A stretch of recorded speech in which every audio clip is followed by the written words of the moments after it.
मंगलाचरण करेंगे। ओम नमः सिद्धेभ्य जय श्री ओम नमः सिद्धेभ्य जय श्री ओम नमः सिद्धेभ्य। मंगलम भगवान वीरो मंगलम गौतमो गणी मंगलम कुंद कुंदाद्यो जयंधर्मोस्तु मंगलम।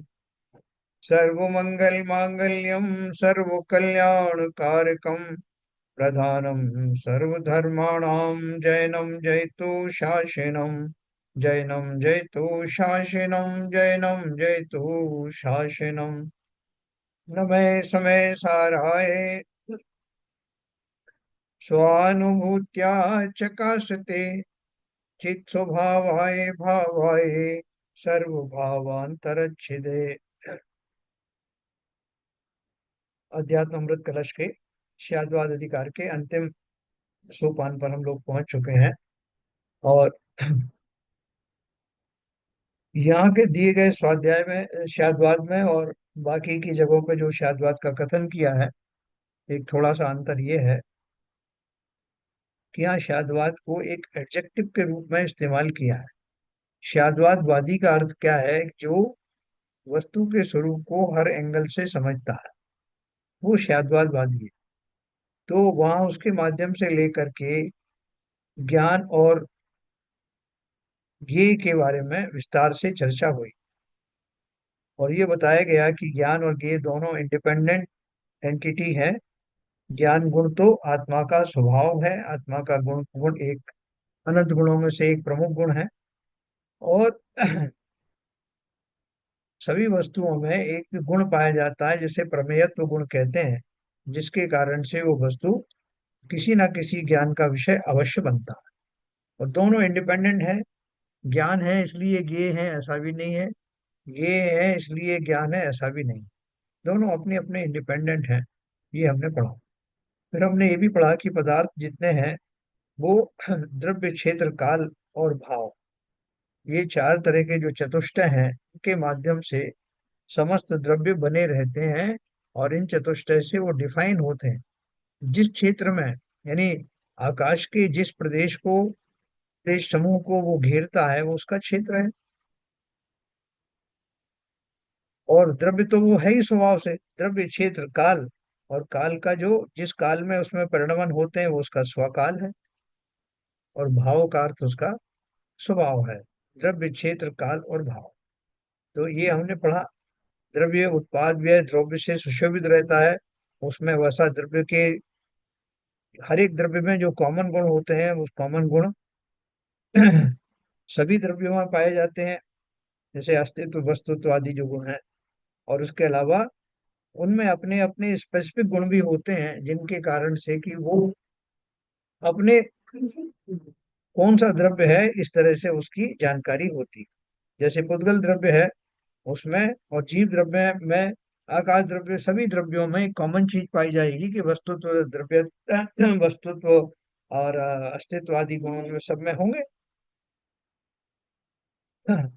और साथ साथ पुद्गल द्रव्य है तो उसके जो स्पेशल गुण हैं जिनके कारण वो पहचाना जाता है, स्पर्श रूप रस गंध, ये चार गुण उसके अंदर में होंगे।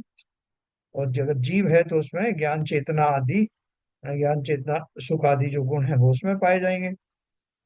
अमूर्त रूप से होगा वो मूर्त रूप होंगे पुद्गल आदि। तो इस तरह से सभी द्रव्यों में अपने अपने चतुष्टय होते हैं। उन चतुष्टय के माध्यम से वो द्रव्य यूनिक होता है और अपने ही क्षेत्र में विद्यमान रहता है, स्वचतुष्टय में ही बना रहता है। तो इसलिए वो द्रव्य की वो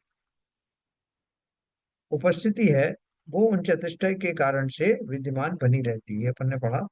अपन ने ये भी पढ़ा कि अगर हम नए की अपेक्षा से कहें तो जिन वस्तुओं को हम अभी नित्य कह रहे हैं उनको किसी अपेक्षा से अनित्य भी कहा जाता है। तो नित्य और अनित्य दोनों का जो जोड़ा है वो किस अपेक्षा से अपन कई बार पढ़ चुके। आज भी अपन उसी चर्चा को करेंगे कि कल हमने ये सिद्ध किया था कि जीव द्रव्य नित्य है।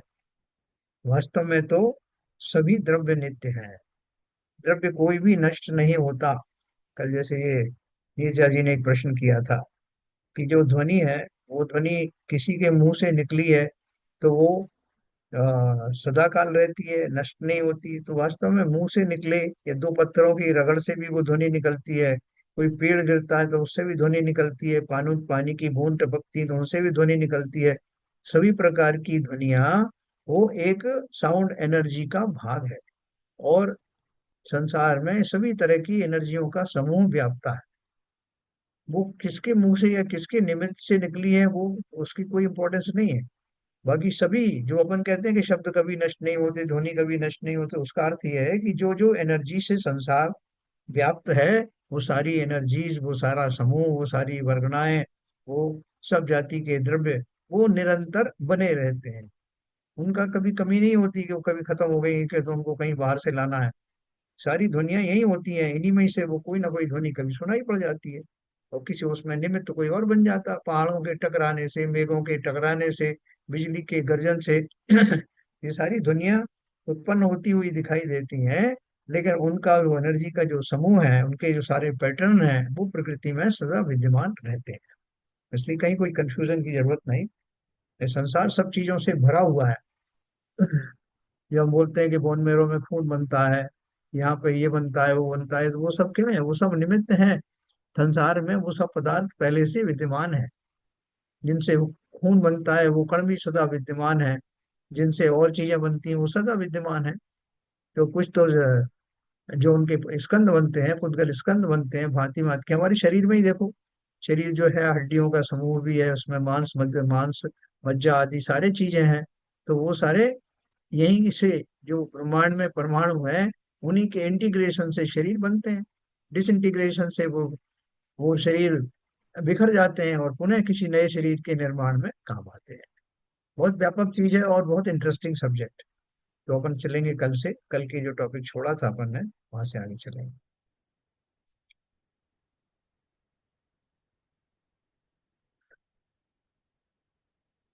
अपन ने पढ़ा था यह, पहले पढ़ा था कि यह आत्मा, अनेकांतवादी से शुरू करते हैं। अनेकांतवादी कौन है? अर्थात अनेकांत को, जो अनेकांत को समझता है वो ज्ञानी है, अर्थात सम्यक दृष्टि है। अनेकांतवादी कहते हैं कि इन नाना ज्ञान पर्यायों में यह आत्मा स्वयं चैतन्य रूप नित्य ही प्रकाशमान है? अलग अलग पर्यायों में जल काय के जीव में आत्माएं विद्यमान है, वायु काय के, वनस्पति काय के, अग्नि काय के, सभी जीवों में आत्मा ही तो है। वो सभी पर्यायों में है और नित्य रहते हैं उन्हीं के अंदर में। कोई भी ऐसा कोई क्षण नहीं आता जहाँ शरीरों के माध्यम से ना, वनस्पति काय के जो जो वृक्ष हैं, उनकी जिन्हें हम लकड़ी कहते हैं, वो लकड़ी क्या है?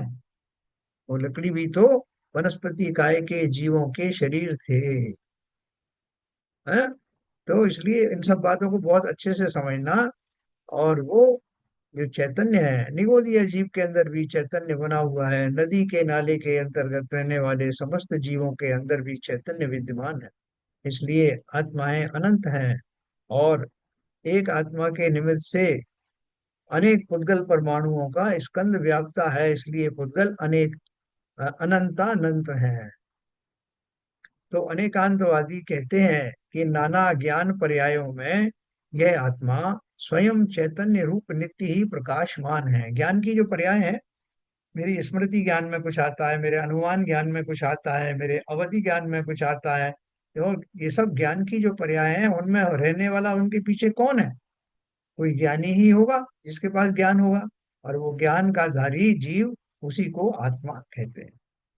इसलिए नाना ज्ञान पर्यायों में यह आत्मा स्वयं चैतन्य रूप नित्य ही प्रकाशमान, स्मृति ज्ञान, प्रत्यभिज्ञान, अनुमान तथा स्वानुभव के द्वारा उसका बोध सहज ही किया जा सकता। वह आत्मा अनादि अनंत है। यद्यपि सदा काल एक रूप नहीं रहती, तथापि नाना पर्यायों के प्रवाह में स्वयं गतिशील होकर भी अपना अस्तित्व सदा रखती है ना? कि वही जीव जो है देवगति में था, वही जीव एकेंद्रियों में चला गया, वही जीव मनुष्य बन गया। तो सदा काल एक सी एकत्व एक रूप नहीं रहती का अर्थ ये है कि उन पर्यायों में चली जाती है, और उन पर्यायों में बदलने के बाद भी वो रहती वही है ना? इसमें अपन मुख्य रूप से जो शरीर आदि का जो पर्याय है, उसकी अपेक्षा से बात समझ रहे हैं।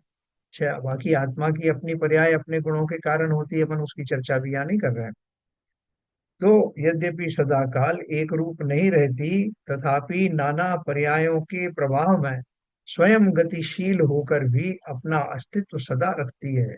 आत्मा का अस्तित्व कहीं जाता नहीं। एकेंद्रीय पर्याय में भी वही आत्मा है, सिद्ध पर्याय में भी वही आत्मा। वह आत्मा अपने ज्ञान स्वभाव से परिपूर्ण ठोस द्रव्य है। वह शून्य नहीं है ना। ठोस द्रव्य का अर्थ क्या है? कि वो उसके अंदर में जो जो पदार्थ है वो पूर्णता के साथ बने हैं, आधे अधूरे नहीं। उसके गुण कहीं के थोड़े से गुण ढीले हो गए साहब, थोड़ा ये गुण कम हो गया, ऐसा नहीं। उन गुणों का परफेक्ट कॉम्बिनेशन और सदा बना रहने वाला वो परिपूर्ण द्रव्य है। वो शून्य नहीं है। अपनी ऐसी महिमा में ज्ञानी सदाकाल अपना जीवन देखता है। देखो, जैसे वो भावना योग या दूसरे योग आदि जो सिखाते हैं, उनमें जो ऑटो सजेशन होते हैं कि मैं स्वस्थ हूँ, मैं मुक्त हूँ, मैं आनंदमय हूँ, ये सब जो अपन दोहराते हैं, वो भले ही हम जिस दशा में बात कर रहे हैं उस दशा में हम रोगी हैं, तब भी हम बात क्या कर रहे हैं कि मैं स्वस्थ हूँ। किस अपेक्षा से स्वस्थ हूँ? इस अपेक्षा से कि शरीर के ये जो रोगाणु है, ये टेम्परेरी चीज है। और वो वास्तव में तो मैं इनके बिना स्वस्थ ही हूँ। ये रोगाणु चले जाएंगे, ये कौन से परमानेंट रहने वाले हैं। मैं तो स्वस्थ ही हूँ। और मैं दो तरह से स्वस्थ हूँ। शरीर की अपेक्षा से भी, शरीर का जो मेरा स्वरूप है, वास्तविक स्वरूप है, वो स्वस्थ ही है। किन्हीं कारण से विकार आदि आ गए हैं, बात अलग है। दूसरी बात की, आत्मा के रूप में तो मैं सदा काल ही स्वभाव रूप से शुद्ध और स्वस्थ ही हूँ। तो ये जब अपन इस तरह की भावना बहाते हैं, ऐसी ही भावना जीव आध्यात्मिक ढंग से अगर भाए। अभी शरीरों की बात हो रही ना कि सब भावना योग से फलाना ठीक हो गया, ढिम करे, तो छोटी मोटी उपलब्धि है। बड़ी उपलब्धि क्या है? इस भावना योग के द्वारा जीव अपनी भावनाएं अपने स्वभाव के अंतर्गत ले आता है। त्रिकाली स्वभाव के अंतर्गत, कि मैं तो सदा काल ही सुख स्वरूप ही हूँ। दुख नाम का गुण तो मेरे अंदर होता ही नहीं। मैं अनंत ज्ञानी, अनंत स्वभावी, अनंत दर्शन वाला जीव हूँ, जो पर्याय आने पर, समय आने पर उस पर्याय रूप भी अवश्य ही परिणमूंगा। ऐसा बार बार ऑटो सजेशन देना, सामायिक में क्या करते हैं? यही करते हैं। ऐसा सजेशन देते देते जीव वास्तव में स्वभाव रूप से स्वस्थ हो जाता है, स्वभाव में पहुंच जाता है। इसी की आवश्यकता है। छोटे मोटे जो दुख दर्द है वो भावना योग से ठीक गए, वो कोई बड़ी चीज नहीं है। भावना योग तो इतना प्रभावशाली है जिसके द्वारा कि मैं अपने स्वभाव में पहुंच सकता हूँ। आत्मा सर्वथा नित्य ही है, ऐसा भी एकांत नहीं है, किंतु कथनचित अनित्य स्वरूप भी है, यह प्रदर्शित करते हैं। कुछ लोग बोलेंगे ना कि आत्मा तो आ, अनित्य है। जैसे बौद्ध बौद्ध सिद्धांतों में, बौद्ध दर्शन में तो सीधा सीधा दिया है कि संसार का कोई भी पदार्थ नित्य नहीं है। तो उनसे कहते हैं कि आपकी बात सही है, एक अपेक्षा से। क्या अपेक्षा है वो अभी बताएं। टंकोत्कीर्ण विशुद्ध बोध विशराकारात्म तत्वाशया वांछते उच्छदच्च चित्त परिणतेर्भिन्नं स्वपशु किंचन ज्ञानम नित्यमनित्यता परिगमे अप्यासादये त्वयोज्ज्वलम् स्यादवादी तदनित्यतां परिमर्शम् चिद्वस्तु वृत्ति क्रमात्। कोई अज्ञानी पुरुष एकांत नित्यवादी टाकी से उत्कीर्ण के समान नित्य विशुद्ध ज्ञान से विस्तृत आत्म तत्व के आत्मत्व के अभिप्राय की इच्छा से उठती हुई स्वच्छ ज्ञान पर्यायों में पृथक कोई एक सर्वथा नित्य वस्तु स्वीकार करता है। अनेकांतवादी तो चैतन्य वस्तु की समय समय की जो परिणतियां, उनके क्रम के कारण उसकी अनित्यता का भी परामर्श करता हुआ, अनित्यता को स्वीकार करके भी नित्य स्वच्छ ज्ञान को ही स्वीकार करता है। देखो, बहुत बढ़िया बात कही उन्होंने। एकांत नित्यात्मवादी अनात्मज्ञ है। जिसने एकांत पकड़ा है कि ऐसा ही है, वो वास्तव में ज्ञानी नहीं है। उसने नित्य टंकोत कीर्ण कभी भी परिवर्तन को प्राप्त न होने वाले ऐसे आत्मा को स्वीकार किया है, जो समय समय होने वाली चैतन्य परिणतियों से सर्वथा भिन्न है। अर्थात आत्मा अपरिणमनशील है, नित्य है, सदा एक स्वरूप ही रहता है।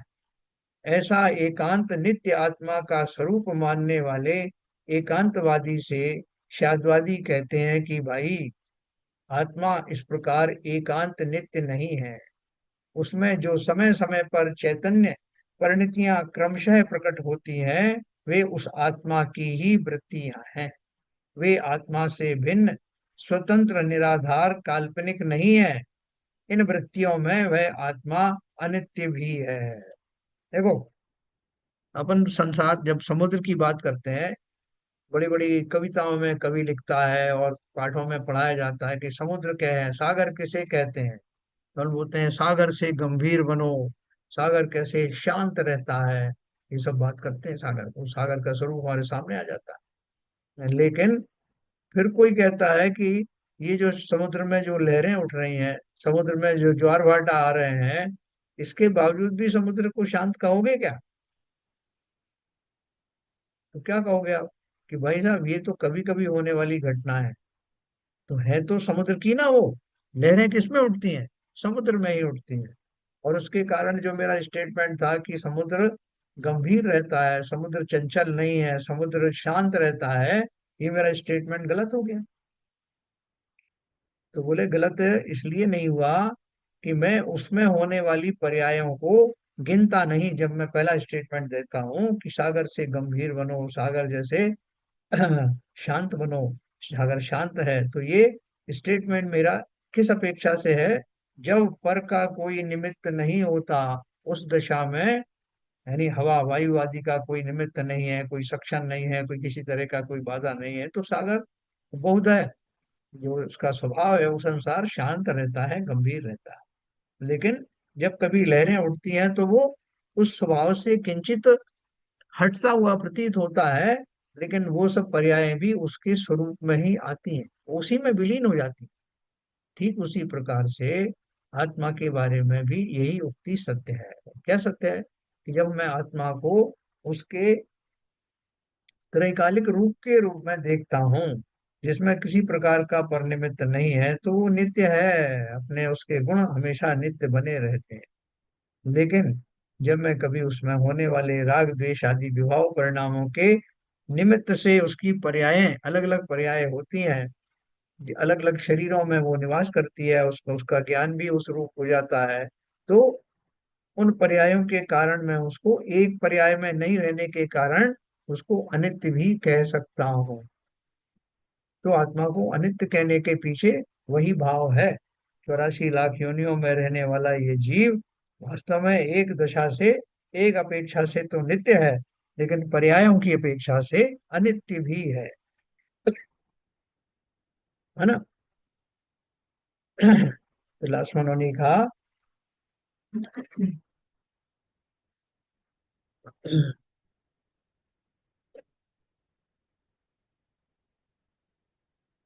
वे आत्मा से भिन्न, स्वतंत्र, निराधार, काल्पनिक नहीं।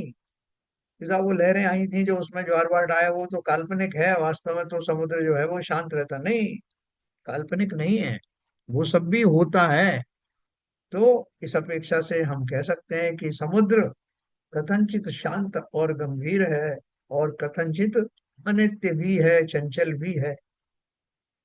तो किस अपेक्षा से? तो अपेक्षाएं बता दी जाएंगी कि जब वायु आदि का जब निमित्त आता है तब ऐसी घटना होती है। तो यहाँ भी वही कहेंगे, वे आत्मा से भिन्न, स्वतंत्र, निराधार, काल्पनिक नहीं है। इन वृत्तियों से वह आत्मा अनित्य भी है। वे आत्मा से भिन्न, स्वतंत्र, निराधार, काल्पनिक नहीं। कि साहब ये तो सब ऐसे ही है, आत्मा तो हमेशा स्थिर ही रहती है, हमेशा ज्ञानवानी रहती है, एक जैसा ज्ञान नहीं। ये 84 लाख योनि काल्पनिक नहीं है। इन वृत्तियों में वह आत्मा अनित्य भी है। वह कथनचित नित्य अनित्य रूप ही स्पष्ट रूप से प्रतिभाषित है, एकांत नित्य रूप नहीं है। इस कलश द्वारा कथनचित अनित्य पक्ष का समर्थन किया है। अपन किसी व्यक्ति के बारे में बोल देंगे साहब ये एक बार स्टेटमेंट दिया कि साहब वो गजब का बुद्धिमान आदमी, बहुत मेहनती और बहुत बुद्धिमान आदमी है, बहुत कर्मठ आदमी है, उसके ज्ञान का कोई मुकाबला नहीं है, और जब उसकी बात जो है तोल के बोलता है। तो फिर कोई दूसरा प्रसंग आया तो मैं उसी ऑडियंस के सामने कह रहा हूँ कि साहब उस आदमी का कोई भरोसा थोड़ी, वो कैसी बात कह देता है, आपने सुना नहीं? बोले उस दिन तो आप उसकी इतनी तारीफ कर रहे थे कि वो आदमी बड़ा संतुलन संतुलन से बात करता है, बड़ा ज्ञानी है, और अभी आप बोल रहे हैं कि वो ऐसी मूर्खता की बात कर देता है। तो दोनों में से कौन सा सत्य है? दोनों सत्य तो हो नहीं सकते। एक ही सत्य हो सकता है, या तो उसे मूर्ख कहो या बुद्धिमान कहो। तो बोले नहीं साहब, दोनों ही सत्य हैं। जिस अपेक्षा से उसे बुद्धिमान बताया वो उस अपेक्षा से बुद्धिमान है ही, लेकिन जिस अपेक्षा से उसको मूर्ख कहा, कुछ चीजों में उसका ज्ञान सही नहीं है, उसका बोलने का तरीका गलत हो जाता है, उस अपेक्षा से वो बुद्धिमान नहीं। तो अपेक्षा लगाओगे तो सारी चीजें क्लियर हो जाती हैं। इसलिए उन्होंने कहा, इस कलश द्वारा कथनचित अनित्य पक्ष का समर्थन किया। ज्ञानवाद आत्म तत्व की अनेकांतत्व तो उपसंहार द्वारा संकोच करते हैं। हाँ ललित जी, कुछ क्वेश्चन तो नहीं? हाँ सर, इसमें जो एकांतवादी जो कह रहा है वो उसका पॉइंट समझ में नहीं आया। वो क्यों, क्या ये जो कह रहा है वो क्या कह रहा है, थोड़ा सा रिपीट करेंगे? हाँ एकांतवादी वो का एक लॉजिक क्या है? लॉजिक क्या है? वो कह रहा है कि आत्मा अपरिणमनशील है, नित्य है, सदा एक स्वरूप ही रहता है। हाँ, उसका बेसिस क्या, क्यों ऐसा वो कहता है? नहीं बेसिस कुछ नहीं है, जब अपन भी तो कहते हैं कि आत्मा कभी मरती नहीं, कल आप भी तो कह रहे थे मैं कल भी रहूंगा। हाँ। हाँ, तो वो आपने जिस अपेक्षा से कहा कि मैं कल भी रहूंगा, वो क्या अपेक्षा है आपकी? कि मैं हाँ मतलब। द्रव्य रूप से सदा रहने वाला हूँ, इसलिए मैं आज भी हूँ, कल भी हूँ, परसों भी रहूंगा। लेकिन इसी रूप में रहूंगा इसकी गारंटी नहीं। हाँ, रूप बदलते हैं। तो हाँ, वो जो पर्याय वो बदलती है। एकांतवादी क्या बोलता है, वो रूप नहीं बदलते आत्मा के? नहीं, वो पर्याय की बात ही नहीं मान रहा, पर्याय की अपेक्षा से वो एंगल उसने पकड़ा ही नहीं। है ना, हम और आप दोनों एंगल कहेंगे ना, जब आपसे कहेंगे भाई साहब क्या आप बोल रहे हो कि मैं तो हमेशा रहूंगा। एकांतवादी आत्मा को शरीर को अलग अलग मानते हैं। देखो, एकांतवादी का अर्थ क्या है कि जरूरी नहीं एकांतवादी सभी चीजों में एकांतवादी हो,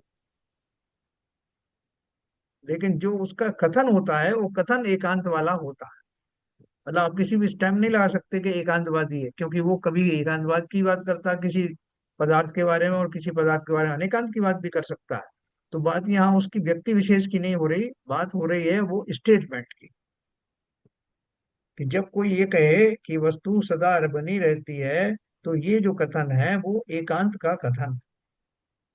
सदा बनी तो रहती, जैसे मैंने आपसे पूछा, देखो वो पर्यायों को कंसिडर नहीं कर रहा है, तो वो उसको एकांत पक्ष बोल रहा है खाली। और दूसरा आदमी जो है वो ऐसा भी है जो उसको नित्य बदलता हुआ मानता है, जैसे बौद्धवादी है। वो बोलते हैं कोई भी वस्तु संसार में स्थायी नहीं है। वो पर्यायों की अपेक्षा से बोल रहा है कि सभी वस्तुएं निरंतर बदलती रहती हैं, संसार में कुछ भी परमानेंट नहीं। तो ये दोनों एक्सट्रीम हैं। अब इसमें बीच में जो अनेकांतवादी है वो ये क्या क्या कहेगा कि पर्याय अपेक्षा से वस्तुएं परिणमनशील हैं, लेकिन द्रव्य अपेक्षा से वो नित्य रहती हैं, उनके गुण बदलते नहीं। आज से 50 साल बाद जो आत्मा का स्वरूप बदल जाएगा ऐसा भी नहीं। लेकिन बदलने का अर्थ क्या है कि वो पर्याय रूप से बदलेगी। उसका ज्ञानादि गुण हो सकता है, उसका उगाड़ कम हो जाए, उसका जो और दूसरी चीजें कम हो जाएं, उस सुख का गुण कम हो जाए, लेकिन वो गुण बने रहते हैं, हमेशा रहते हैं। तो वो अनेकांतवादी दोनों का बैलेंस करके चलता है। ठीक है, कुछ रह गया अभी कंफ्यूजन? मतलब वही मुझे डाउट है ना कि एकांतवादी जो आत्मा की अलग अलग पर्याय हैं जी, उसके बारे में मतलब कुछ नहीं कहते, साइलेंट रहते हैं। साइलेंट क्योंकि रहते हैं। क्योंकि ये तो उनको भी, एकांतवादी को भी तो इतना तो पता ही होगा कि भाई आत्मा अलग अलग रूप लेती है। कभी मनुष्य रूप में है, कभी कोई और रूप में है, जानवर में, या और कीड़े मकोड़े जो भी है, ये तो वो भी मानते ही होंगे या नहीं मानते हो? नहीं, वो मानते तो हैं, लेकिन उनके हिसाब से जो द्रव्य की डेफिनेशन है वो बिना पर्याय के आप डेफिनेशन दीजिए, पर्याय क्यों बीच में ला रहे हो? है ना? पर्याय तो बीच में इसलिए ला रहे हैं क्योंकि आत्मा केवल अकेले रहती नहीं। अगर अकेले रहती तो नीला के पर्याय। हाँ, तो वही तो, जब वो उसके जुड़ के समझ में रहती नहीं है। आएगा, उसके समझ में नहीं आएगा तो एकांतवादी करेगा। उसको ये सब पर्यायों से कुछ लेना देना नहीं, जो उसने कह दिया। दोनों ही एकांतवादी हैं, जो पर्यायों की अपेक्षा से पदार्थों को निरंतर बदलने वाला मानते हैं, नित्य नहीं मानते, वो एक एक्सट्रीम है। और दूसरे जो है वो पर्यायों की बात ही नहीं करते, वो कहते हैं कि पर्याय पर्याय सब छोड़ो, ये सब काल्पनिक है, असली तो द्रव्य कभी मरता नहीं, द्रव्य हमेशा वैसा ही रहता। तो दोनों को आपने जोड़ दिया कि भाई बिल्कुल सही है, द्रव्य की अपेक्षा से, द्रव्य दृष्टि से सभी पदार्थ नित्य बने रहते नहीं, मतलब हैं। डाउट मेरे को ये आ रहा है कि एकांतवादी ऐसा नहीं कह सकता कि पर्याय काल्पनिक है। मतलब कोई भी नहीं कह सकता है पर्याय काल्पनिक है। नहीं, वो पर्याय की तो मान लेगा, आप कहोगे उसके साथ कि ये पर्याय की अपेक्षा से, तो वो कहेंगे पर्याय की अपेक्षा उसमें क्यों लगा रहे हो, ये तो जो टेम्परेरी चीजें हैं, है ना। आप तो हमेशा तीन काल की बात करो ना, त्रिकाल रूप से जो द्रव्य हमेशा रहेगा कि नहीं है उसकी ही बात करो। तो वो उसका उतना ही पक्ष है, वो पर्यायों को जानते हुए भी उसको गौण कर देगा, उसकी डेफिनेशन में वो नहीं आएगा, नित्य नित्य नहीं आएगा। ठीक है ना साहब? तो ये जी। इसलिए तो इतना बड़ा ये शाद्वाद चीज बताई है कि आप अपन जो पंखे की बात करते हैं कि पंखा चलता भी है, नहीं भी चलता, तो वो नहीं भी चल, क्योंकि अपन ने सारी पहलू उसमें ले लिए कि पंखा चलता तो है, लेकिन कैसे चलता है, एक तो ये बात कर लो, उसका पैटर्न चलने का, आत्मा जो शरीर जैसा है क्या, रेसिप्रोकेटिंग है उसकी, रेसिप्रोकेटिंग मूवमेंट होता है क्या, नहीं होता। फिर दूसरा, ये हर दशा में चलेगा क्या, लाइट नहीं है, पंखा खराब है तब भी चलेगा क्या, ऑन नहीं किया है तब भी चलेगा क्या। अनेकांत बात वो सारे एंगल को ले लेता है, उसको बार बार पूछने की जरूरत नहीं पड़ती, क्यों साहब तब चलेगा क्या, कि अब तब भी नहीं चलेगा क्या। वो उसमें सारी चीजें उसने एक साथ मान ली हैं, तो उसको आपको, उसने एक्सेप्ट किया हुआ है कि वो कब नहीं चलता और कब चलता है। तो वस्तु के संपूर्ण ज्ञान, सब गुणों का ज्ञान करने वाला अनेकांतवादी है। अनेकांत का अर्थ ही ये है, अनेक गुण हैं जिसमें, एकांत का अर्थ है यहाँ पे अनेक, अनेक एकांत, यहाँ एकांत माने उसके गुण, वो जो उसके अनेक जो गुण हैं, उस उनको सभी डायमेंशन से जो वर्णन करे, वो अनेकांतवादी है ना। अभी जीव संसारी है कि मुक्त है, बताओ भाई,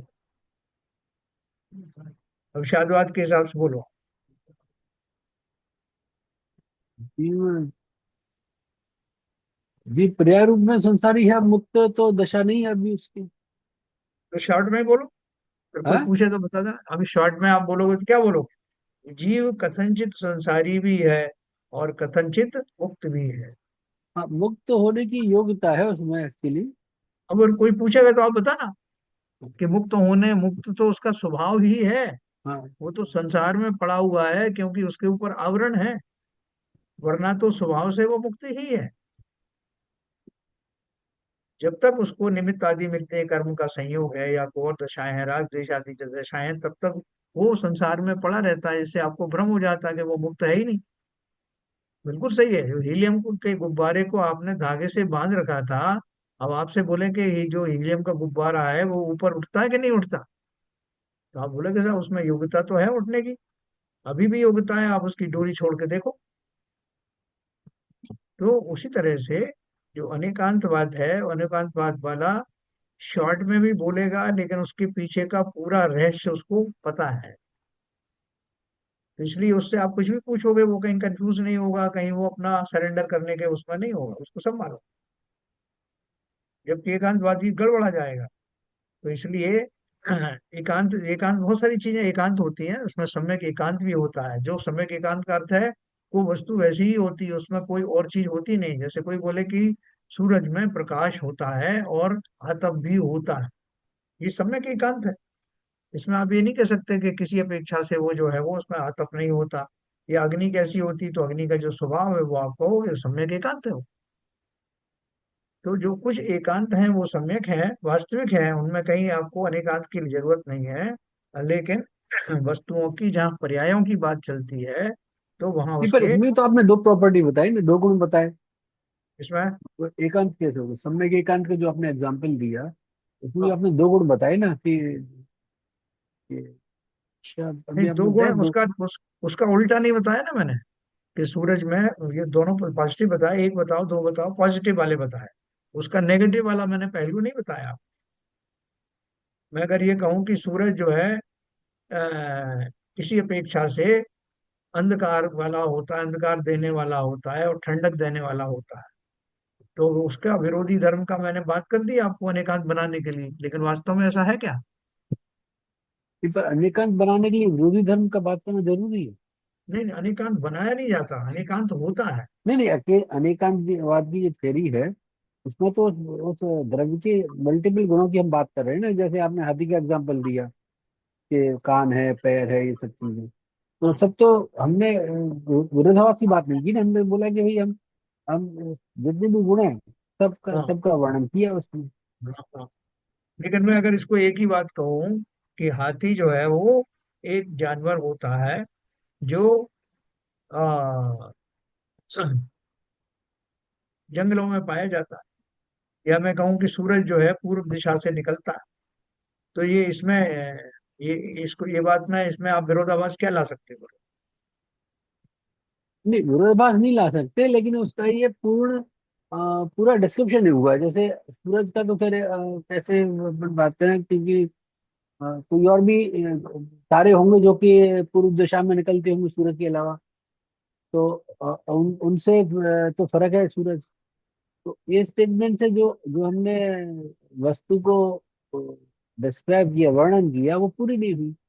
हाँ देखो ऐसा है। जैसे हाथी के लिए आपने बोला, तो उसमें हाथी तो बहुत सारे जंगल में रहते हैं। हाँ वो क्या है कि वो नए प्रमाण के नए होते हैं। देखो प्रमाण क्या है, जो वस्तु होती है वो प्रमाण रूप से होती है, और उस प्रमाण को जब पूरी तरह से समझ में टुकड़े टुकड़े में समझाया जाता है तो उसके जो नए होते हैं वो सम्यक नए होते हैं।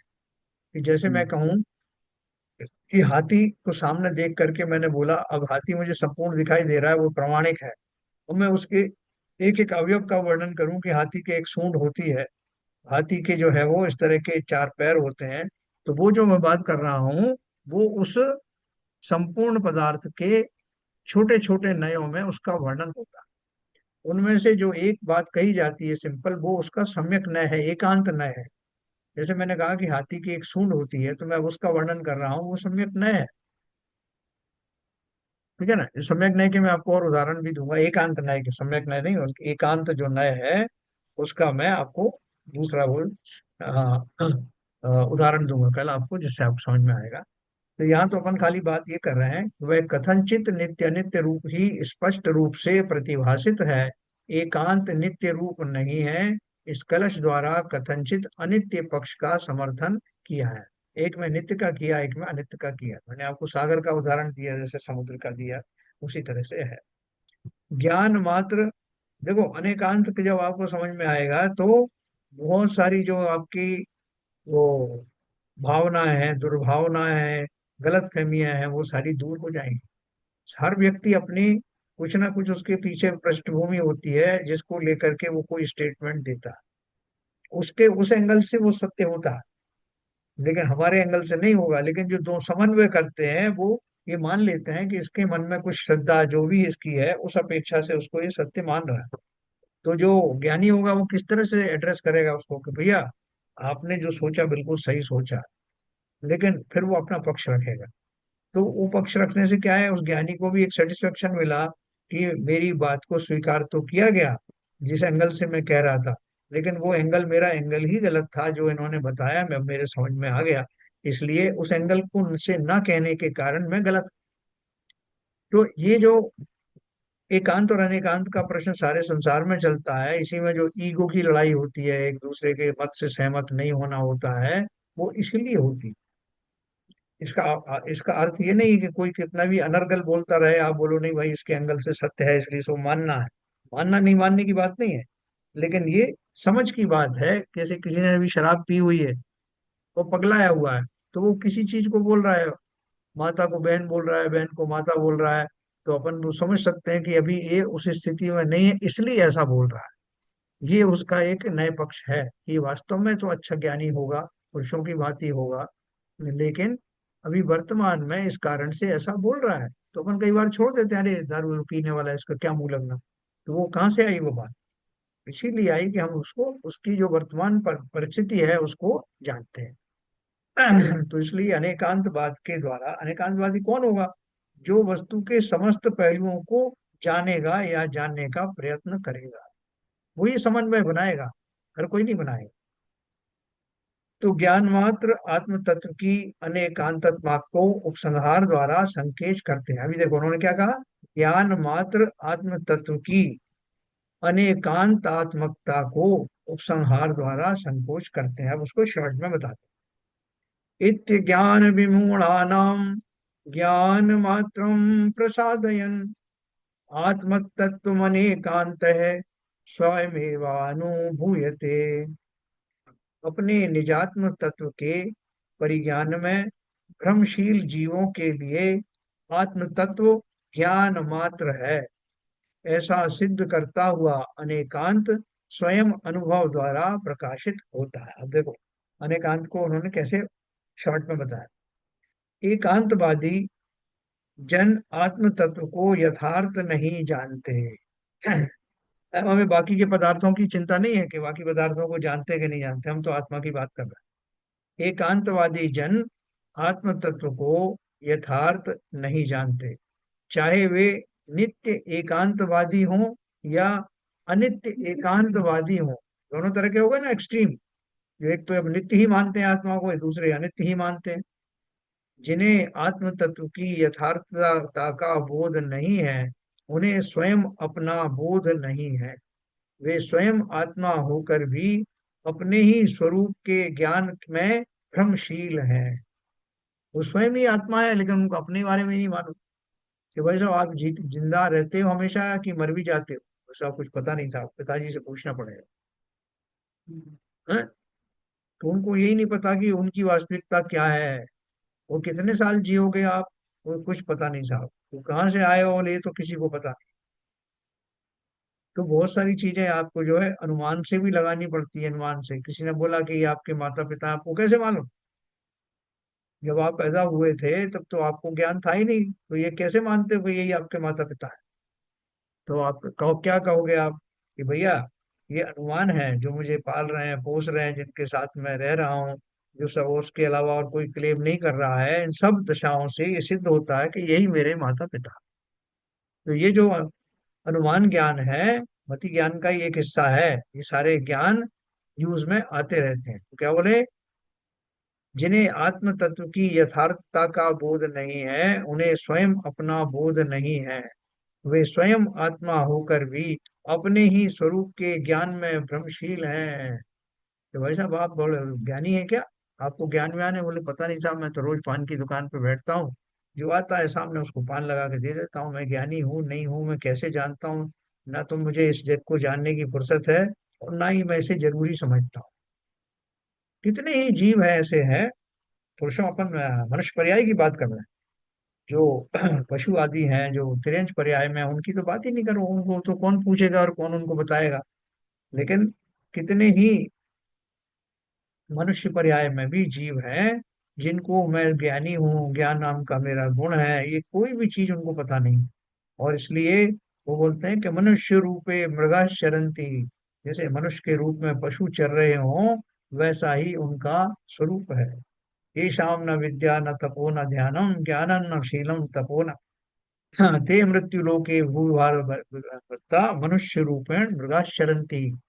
ये बहुत प्रसिद्ध श्लोक है कि जिन्हें संसार में ये सब चीज पता नहीं है कि वो कौन है, कहाँ से आए हैं, क्या कर रहे हैं, वो मनुष्य के रूप में भले ही हैं लेकिन पशु ही हैं, और वो इस जमीन के बोझ बोझ ही हैं।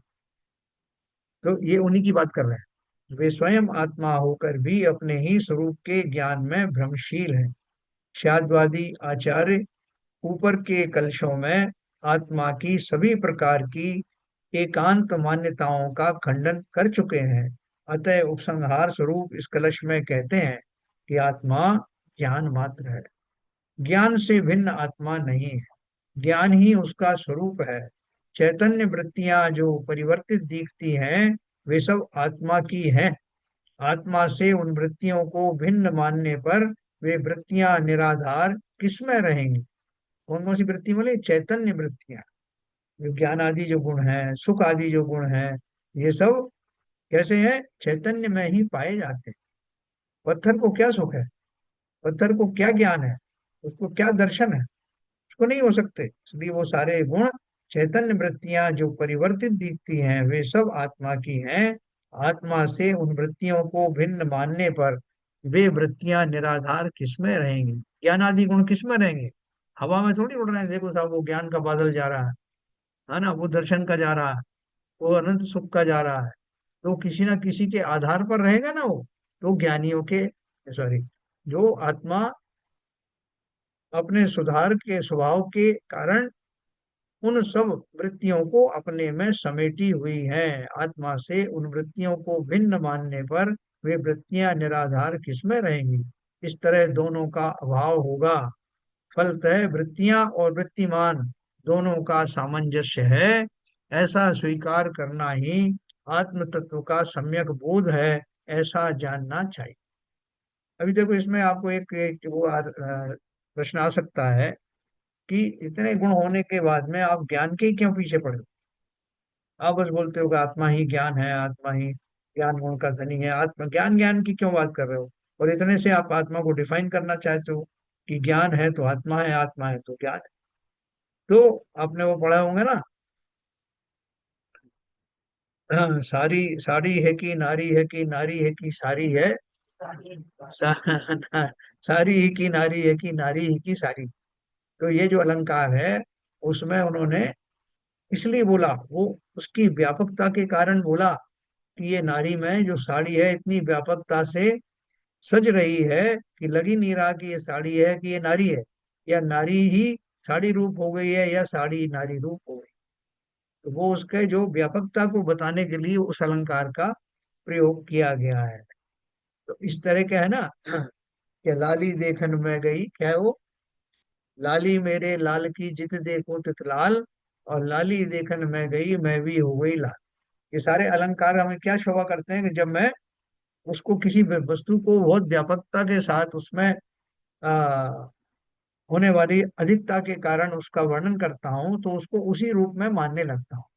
तो ऐसे ही ज्ञान गुण से उत्प्रोत जो प्रमुख उसका गुण है आत्मा का, वो ज्ञान नाम के कहते ही वो सबसे डिफरेंशिएट भी कर देता है, और उस ज्ञान गुण के कारण वो जिस जिस गुण के कारण वो प्रसिद्ध है, वो सबकी नजर में आ जाता है।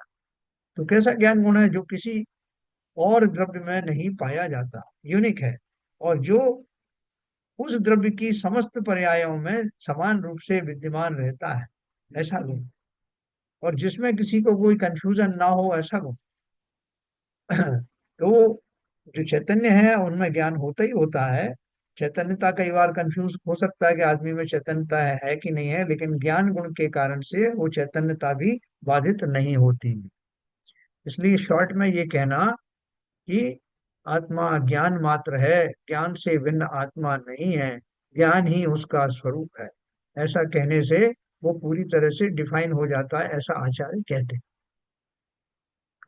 अनेकांत शासन अनुलंघ्य है। अनेकांत शासन का अर्थ मतलब, अनेकांत का जो सिद्धांत है वो कैसा है, वो कहीं बाधित होता नहीं। कैसे नहीं बाधित होता? एवं तत्व व्यवस्थित त्या स्वम व्यवस्थापयन स्वयं अलंग अलंघ्य शासनम जैन मने कांतो व्यवस्थित है। पूर्वोक्त प्रकार से तत्व की व्यवस्था से स्वयं आत्म तत्व की व्यवस्था करता हुआ जिस उपदेश का उल्लंघन युक्ति तर्क आगम के द्वारा नहीं हो सकता, ऐसा यह जैन शासन यानी अनेकांत स्वयं अनेकांत स्वरूप है, यह सिद्ध हुआ। बोले, जिस साधन के द्वारा, जिस व्यवस्था के द्वारा, जिस ज्ञान के द्वारा लोकालोक का संपूर्ण वर्णन पॉसिबल है, वो अनेकांत रूपी जो शस्त्र है, वो कभी भी समाप्त नहीं हो सकता, वो हमेशा सिद्ध बना रहता है। जिस उपदेश का उल्लंघन युक्ति तर्क आगम के द्वारा नहीं हो सकता, अपन ने ये सब ये युक्तियों के द्वारा बोला, इसमें सारा तर्क अपन ने लगाया, और जब मैं सारे तर्क लगा दूंगा तो वो वस्तु कहीं भी बाधित नहीं होगी। आप किसी भी एंगल से पूछेंगे तो उसका जवाब उसके पास होगा, है ना। पूर्वोक्त प्रकार से आत्मा का ज्ञान मात्र स्वरूप प्रसिद्ध किया है। इससे आत्मा की कथनचित नित्यता भी प्रसिद्ध है और उसे कथनचित अनित्यता भी प्राप्त है। यह प्रसिद्ध हुआ, संसार में सभी तत्व नित्य अनित्य हैं, उनमें आत्मा भी एक तत्व है, वह भी नित्य अनित्य स्वरूप है। देखो मैंने आपसे कहा ना कि वैसे तो ये बात सभी पदार्थों पर लागू होती है, लेकिन हम चूंकि आत्मा से कंसर्न है, आत्मा की बात हमने मुख्यता से की। लेकिन अगर आप दूसरे द्रव्यों पर भी लगाना चाहें तो सभी द्रव्यों पर ये फार्मूला लगता है। कौन सा वाला? नित्य अनित्य वाला। क्यों? कि सभी द्रव्य अपने द्रव्य रूप से नित्य बने रहते हैं और पर्यायें सबकी बदलती हैं, इसलिए अनित्य भी हैं। ये सिद्धांत न केवल आत्मा पर बल्कि सभी द्रव्यों पर लागू होता है ना। अभी मैं आपसे एक प्रश्न पूछूं कि ये आकाश आदि जो द्रव्य हैं, उद्गल आदि जो द्रव्य हैं, उनकी क्या पर्याय होती है? उनकी क्या पर्याय आप जानते हो कि उसकी वजह से वो भी पर्याय से वो है निरंतर होती रहती है, अपन ये बात करते हैं, तो सभी द्रव्यों पर लागू होता है क्या नहीं? बोलिए ललित जी।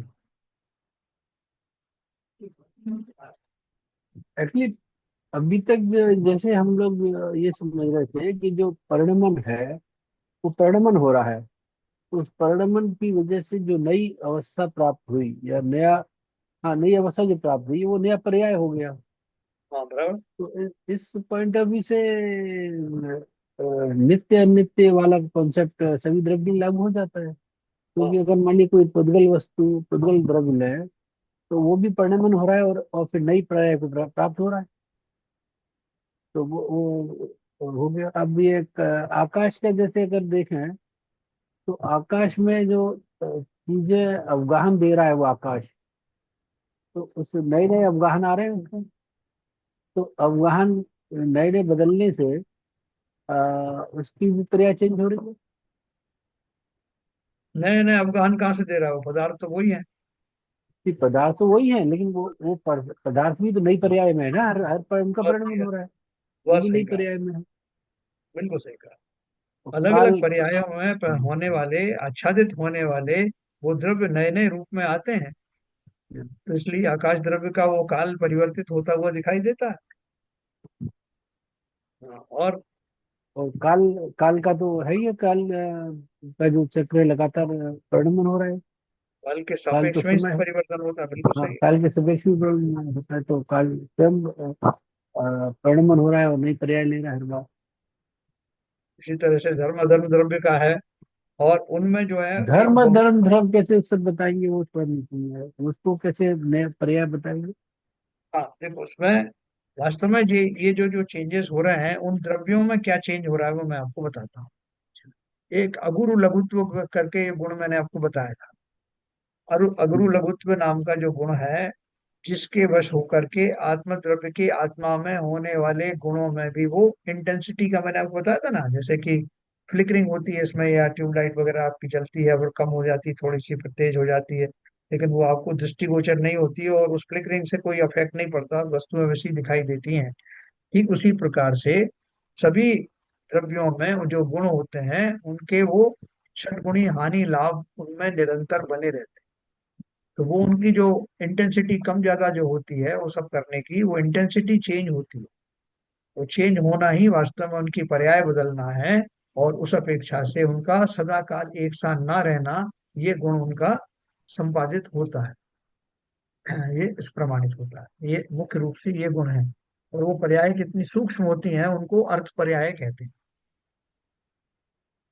ठीक है सर, तो ये बात कभी अपन और विस्तार से भी पढ़ेंगे, लेकिन अभी ये आपने मोटा मोटा मोटा ये जान लिया, बहुत बढ़िया बात है। तो संसार कुल मिला के अपने को एक कंक्लूजन निकालना है कि संसार के समस्त पदार्थ नित्य भी हैं अनित्य भी हैं। स्वरूप की अपेक्षा, स्वभाव की अपेक्षा से सदा सभी द्रव्य नित्य हैं, और पर्यायों की अपेक्षा से सभी परिणमनशील हैं, अनित्य हैं। आकाश द्रव्य में कहाँ पर्याय चेंज होती है? होती तो होगी लेकिन मतलब। हाँ मैंने वो अभी बताया, अगुरु लघुत्व नाम का जो गुण बताया मैंने, हाँ हाँ उसके हाँ। नहीं उसके वो तो हिसाब ठीक से। है, वो समझ में आ गया, गुरु लोगों मतलब छोटे से छोटा और वो। लेकिन मतलब आकाश में समझ में नहीं आ रहा है कि उसमें कैसे पर्याय, उसमें तो पर्याय कैसे चेंज होती है। जैसे अभी देखो एक मोटा मोटा इन्होंने बताया, जो ललित जी ने क्या बताया अवगाहना, अवगाहना कि का। हाँ, अवगाहना जो है वस्तुओं की, जो वस्तु अभी एक जीव जो है वो छोटा था, है वो चींटी के रूप में था, वही जीव अभी जो है अगले पल बड़ा जो हो है उसका गया। जन्म हो गया, वो हाथी के रूप में आ गया। अच्छा अच्छा। तो वो जो जो अवगाहना थी, उसके शरीर की जो अवगाहना बदली, मतलब जो पदार्थ उसके उसके नीचे थे, उसके प्रदेशों में थे, उनमें निरंतर होने वाले बदलाव को वो इंडिकेट करता है, वो उनको धारण करता है, इसलिए उस अपेक्षा से वो भी परिवर्तन हुआ। अच्छा। जैसे अपन दर्पण की बात करें, दर्पण के सामने अभी एक छोटा सा चूहा खड़ा था, और वो दर्पण की पर्याय बदल गई, चूहे रूप उतना हम्म उतना पोर्शन चूहे रूप दिखाई दे रहा है, और हम्म वो चूहा वहां से हट गया और उसी उसी आकार का कोई दूसरा जीव आ गया, या बड़े आकार का आ गया। तो उसमें क्या बदलाव आया कि उसकी जो दर्पण की स्वच्छता के कारण उसके जो प्रदेश हैं उनमें परिवर्तन हुआ, जहाँ चूहा दिख रहा था वहां कुछ और दिख रहा है। हम्म। तो ऐसे ही अवगाहना, निरंतर बदलने वाले पदार्थों की अवगाहना बदलने के कारण उनको दर्शाने वाला वो दर्पण, उसकी पर्याय, झलकाने वाली पर्याय, उसमें परिवर्तन माना जाता है। अच्छा। अब आप बोलोगे कि नहीं साहब, वो दर्पण तो वैसे ही बना रहा, दर्पण में कहाँ चेंज चेंज हो, दर्पण में नहीं हाँ हुआ, वो। इसके अपेक्षा से द्रव्य जो है वो तो वैसे ही है, लेकिन उसकी हाँ जो झलकाने वाली जो पर्याय थी वो बदली ना, हाँ।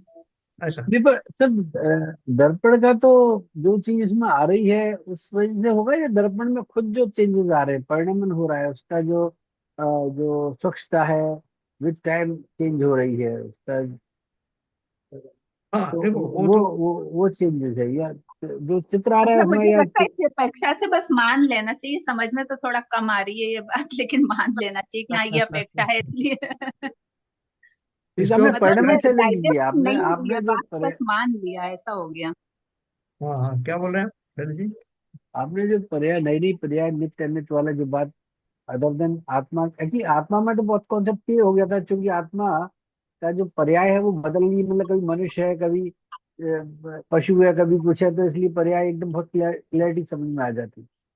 और जो दूसरे धर्मों की पर्याय में, जैसे आपने मिरर का जो एग्जाम्पल दिया, तो मिरर में तो जो पर्याय बदल रही है वो उसकी वजह से नहीं, जो मिरर में क्या आ रहा है एक्चुअली, वो तो पर्याय, जो परिवर्तन जो उसमें हो रहा है, वो तो उसके खुद के गुण में चेंज हो रहा है, उसकी क्षमता में परिवर्तन हो रहा है, तो उसका डिग्रेडेशन हो रहा है, एजिंग हो रही है, जिसकी वजह से उसकी खुद की जो हाँ, उसके उसका जो अवस्था है। मटेरियल हाँ है, हाँ, उसका जो मटेरियल है उसमें भी चेंजेस हो रहे हैं। उसमें तो अब इसलिए हम अभी अपन पर्याय उसको, बोले।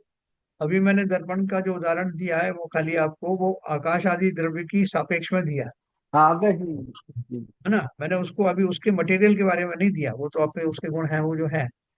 तो उसको दर्पण, उसको समझने के लिए आकाश द्रव्य को वो मैंने दर्पण का एग्जाम्पल दिया। और उसका कुछ और विस्तार होगा, जैसे ये कह रही है ना नीता जी, वो कभी अपन और समझेंगे उसको बहुत बारीकी से, कि आकाश द्रव्य का जो परिणमन है वो कैसा होता है, वो किस अपेक्षा से होता है, वो मैं आपको बताऊंगा। ठीक है, तो ये समझने से हमको एक तो बड़ी क्लैरिटी आ गई वस्तुओं के बारे में, कि उनकी पर्यायों के बारे में, और पर्याय सबकी बदलती हैं, ये तो शाश्वत सत्य है। वो कैसे बदलती हैं, भले ही अपन को बहुत क्लैरिटी बाकी द्रव्यों में नहीं आ रही हो, लेकिन बदलती हैं, ये तो हमारे श्रद्धान में आ गया। मतलब हर द्रव्य नित्य भी है, अनित्य भी है। बिल्कुल बिल्कुल बिल्कुल। अपने स्वभाव से नित्य है, पर्यायों की अपेक्षा से अच्छा, अनित्य है। अनित्य, बिल्कुल, ये एक सिद्धांत है। और उसकी कुछ एग्जाम्पल अपन और देखेंगे, आकाश आदि द्रव्य की, धर्म धर्म आकाश द्रव्य की, उसी के आसपास होगा जो अपन ने चर्चा की है। तो कल अपन ये पढ़ेंगे, पेज ये 263 नंबर का हमने अभी पढ़ा है। हाँ, उसी को जरा दोबारा से रिपीट करेंगे, फिर 264 पढ़ेंगे अपन, इसमें ये सब चीज आएगा। चलिए, समय हो गया, निर्वाणी स्तुति करेंगे।